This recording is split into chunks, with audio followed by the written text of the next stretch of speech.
السلام علیکم ورحمۃ اللہ وبرکاتہ۔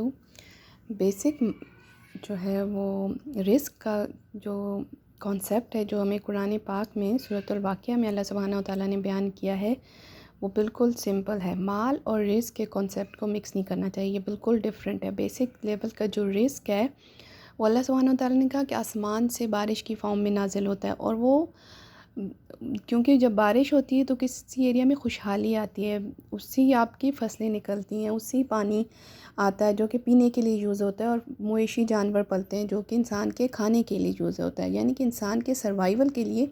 جیسے کہ آکسیجن کمپلسری، اور انہوں نے آکسیجن کا انتظام کر دیا، اس لیے جیسے اس کے لیے فوڈ اور پانی کا انتظام بھی ہر انسان کے لیے ایکولی، آلموسٹ ایکولی جو ہے اللہ سبحانہ و تعالیٰ نے کیا ہوا ہے۔ یہ رزق کا کانسیپٹ ہے جو کہ اللہ پانی نازل کرتے ہیں اور پھر اس ایریا کے لوگوں کے لیے خوشحالی کا ذریعہ بنتا ہے۔ اب بعد میں ہوا کیا کہ انسان نے زمینوں پہ قبضہ کرنا شروع کر دیا اور دوسروں سے رزق چھین لیا اور مال اکٹھا کرنا شروع کر دیا۔ جیسے کہ انسان پہ کہ آکسیجن فری آف کاسٹ ہے، اس لیے اللہ کا یہ زمین بھی فری آف کاسٹ ہے ہر انسان کے لیے۔ ایسا ہونا نہیں چاہیے تھا، لیکن ایک وقت آیا کہ ایسا ہو گیا۔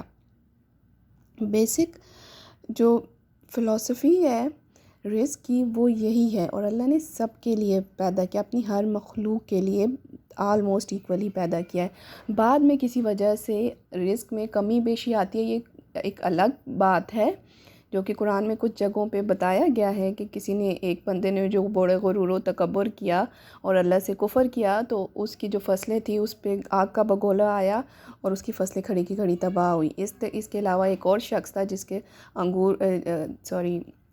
کھجور کے باغ تھے، اس نے جو ہے وہ غریبوں سے کہ میں غریبوں کو نہیں دوں گا اور جا کے جلدی سے اپنی فصل جو ہے وہ کاٹ لوں گا یا کھجوریں اتار لوں گا، تو اس کی چیز تباہ ہو گئی۔ تو جو نیت کی خرابی کی وجہ سے کبھی آپ کے اوپر کسی وقت اس طرح کی آزمائش آ سکتی ہے کہ آپ کو مال میں نقصان ہو سکتا ہے، اس کی بھی ریزن اللہ سبحانہ و تعالیٰ نے بتائی۔ لیکن جو بیسک لیول کا رزق ہے وہ اللہ نے سب کے لیے نازل کیا ہے۔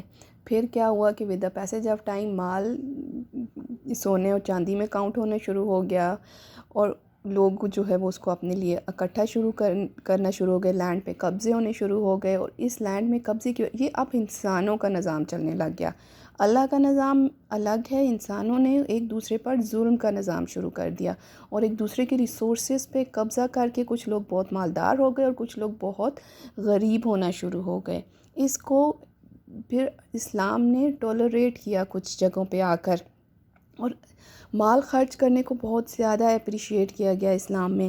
وراثت کا قانون ٹولرنٹ کے بیسس پہ آیا، نہ کہ مال کی جمع کرنے کی ریزن بیان۔ کچھ اسکالر ریزن بیان کرتے ہیں کیونکہ وراثت کا قانون ہے تو مال جمع کیا جا سکتا ہے، ایسی بات نہیں ہے۔ مال جمع کرنے کو اسلام نے بالکل بھی پورے قرآن میں کہیں اپریشیٹ نہیں کیا، بلکہ جگہ جگہ پر اس کے لیے وعید سنائی ہے۔ ہاں، اس کیس میں جب پورے معاشرے میں خوشحالی ہو جائے تو تب کوئی شخص جو ہے وہ کچھ لیول کا مال جو ہے وہ جب دینے کے لیے کوئی نہیں بچتا ارد گرد کے معاشرے میں، تو پھر تھوڑا بہت اپنے لیے جمع کر سکتا ہے، وہ ایک الگ بات ہے۔ لیکن جب تک معاشرے کی نیڈ ہوگی تو تب کسی کو الاؤڈ نہیں ہے کہ وہ اپنی ضرورت سے زیادہ، یہ قرآن کی آیت ہے کہ جب صحابہ کرام نے پوچھا کہ کیا مال خرچ ہے، تو اس وقت کے حالات کے مطابق یہ آیت نازل ہوئی کہ جو ضرورت سے زائد ہے وہ خرچ کر دو۔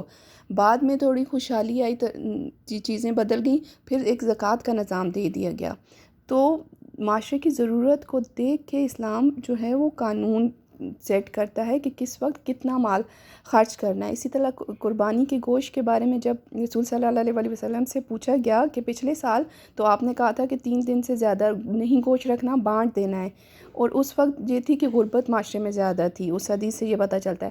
لیکن اگلے سال جب حالات بہتر ہو گئے تو پھر 1 سال کے لیے اس کو رکھنے کا بھی رسول صلی اللہ علیہ وسلم نے الاؤ کر دیا۔ اسی طرح ایک اور جو ہے وہ حدیث میں آتا ہے کہ ایک دفعہ حضرت ابوبکر صدیق رضی اللہ تعالیٰ عنہ مسجد میں گئے، تو وہاں پر ایک جو تھا غلام تھا، وہ فرسٹ رو میں نماز میں کھڑا تھا، تو آپ نے اسے کہا کہ میرے سے کچھ مال لے لو اور یہ جگہ مجھے دے دو، تو اس نے ایسا کیا۔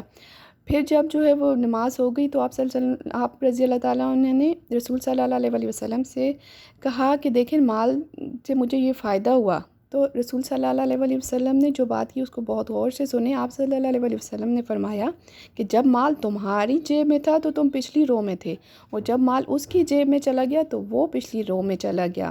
یعنی کہ مال خرچ کر کے ہی اللہ کی خوشنودی حاصل کی جا سکتی ہے اور اللہ نیکیاں کمائی جا سکتی ہیں۔ تو یہ ہے مال خرچ کرنے کا کانسیپٹ اسلام میں۔ جمع اس وقت تک نہیں ہو سکتا جب تک معاشرے کی نیڈ ہو۔ یہ اونچ نیچ کے طبقات اور ظلم جو ہے یہ انسانوں پر انسان خود کر رہے ہیں، اللہ نے نہیں کیا۔ اللہ کا نظام ڈیفرنٹ ہے۔